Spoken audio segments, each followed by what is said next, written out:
So the new Marvel game came out, and as an average comic fan, you know I had to hop on that.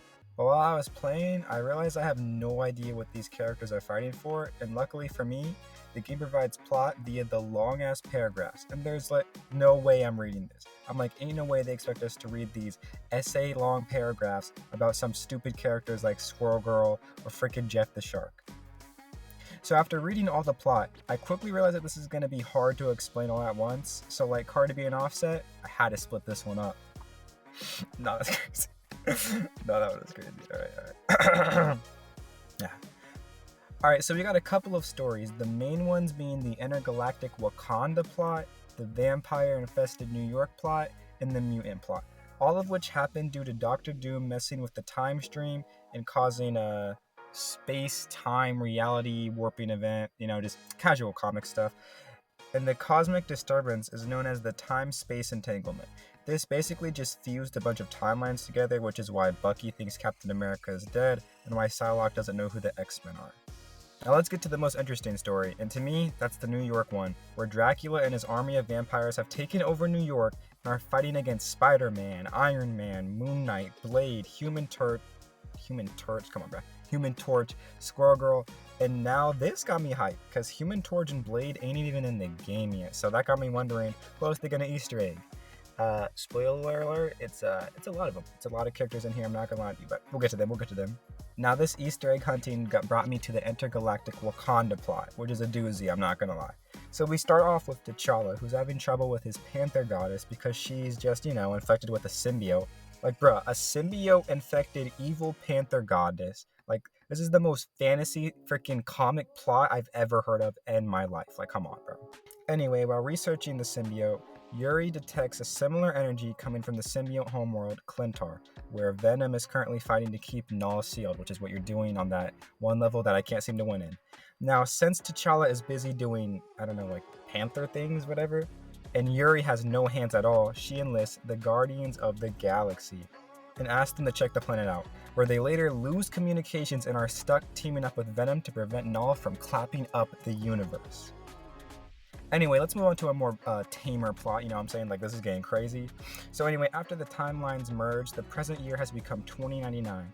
And due to the multiple different super steroids these so-called heroes are popping like freaking candies, Black Widow and a few others managed to stay in fighting condition and hold up. I wouldn't mind going a couple rounds of Widow if you know what I'm saying. Anyway, Widow teams up with Wolverine to free an unknown asset who can help stop Doctor Doom, who basically rules the future Earth in this timeline, and they find out the asset in question is my glorious king, the GOAT of the MCU, besides Iron Man, the GOAT himself, Captain America.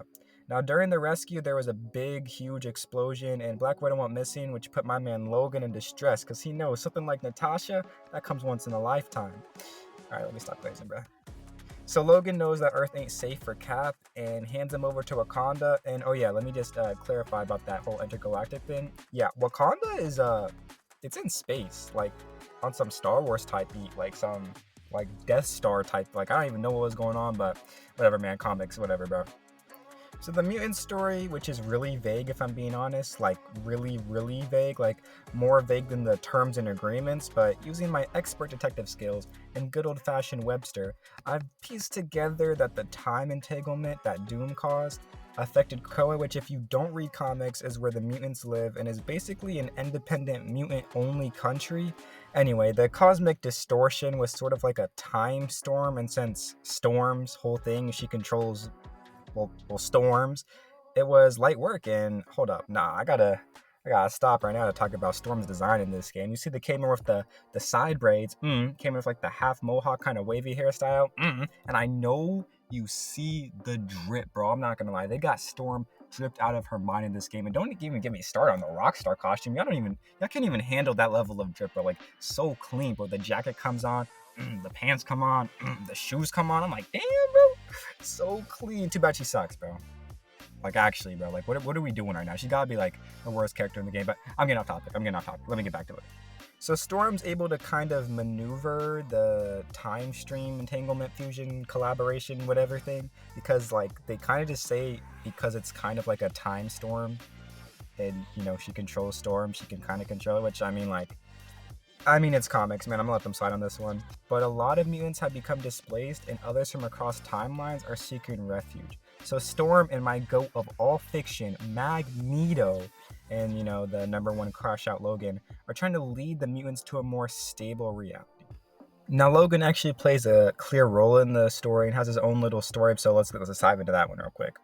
So the number one crash out, Logan, is down for the mutants, but also goes to help the humans who got their lives freaking ruined by the whole time-space car crash that took place.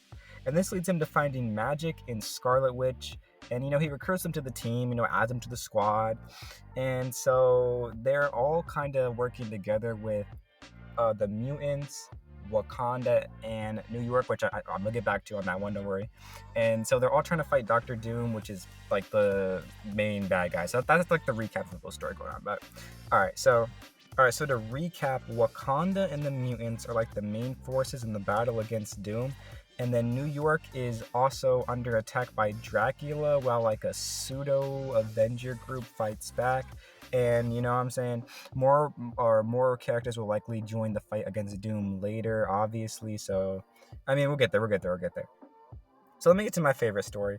The Hydra story is simple, but I think it's like the most well written and like most detailed. Also, it has a bunch of Easter eggs in it. The Easter egg, my boy Bob, which if you don't know, is a close friend of Deadpool who works for Hydra. So anyway, Bucky has been captured by Hydra, and they've been using him as a sort of signal to create a portal to a world described as the Dead Planet. And doing so has caused Bucky to be filled with like alien energy. Pause on that. But that's why he has like that tentacle arm thing, because the energy kind of mutated his arm. So anyway, Hawkeye comes in and saves Bucky, only for them to be both on the brink of death after Bucky destroys the room where the Hydra portal like cult room opening thing was, or whatever, which is what happens when you win on the Hydra level and like you got Bucky looking at that statue thing for some reason. That's what that is. But anyway, like they were in the rubble of that because like they destroyed the whole room and they're about to die. So then luckily they were saved by Captain America, who in their timeline is dead along with the other Avengers. It was like a really crazy thing to read up. It was like during the time stream or something like that, like they tried to fight against the time stream and it ended up killing like all the Avengers. So like, and Hawkeye and Bucky's timeline, they're like the last Avengers left, which is actually crazy. But anyway, they're brought back to Wakanda and are given the upgraded weapons, which is what T'Challa is talking to Bucky about, if you ever heard that interaction in the game. Next, we have my least favorite plot, which is the Asgard plot, just like it's my least favorite map. But basically, Loki and Hela just team up to take over Asgard, and after Odin goes into like a little deep sleep hibernating thing he does, no one could stop him, Like Hela freaking smoked Thor in that one movie, and it was the same thing here. So Hela and Loki teaming up, they washed Thor, and then they sent him off of Asgard, and he landed somewhere on Earth. So Thor gets banished to Earth and ends up with the Hulk, who agrees to help him spin the block back on Loki and Hela, but the next part of that story didn't come out. Oh yeah, all of these stories are like just part ones. I think the characters have like three parts of the story or something like that. But yeah, they're gonna come out later. So this is just what it is right now. But yeah, that's kind of it. Like, like the game just came out, so they don't have a lot of the story out. And besides the main plots that I just covered, there are little side plots, but we don't get too much information about that. But what everyone else is doing. If y'all want to see the other characters like Jeff the Landshark and Doctor Strange, who apparently is like a Force ghost, by the way. If you want them to be explained, comment that below. And if you enjoyed, like and subscribe. And remember, bro, stay super.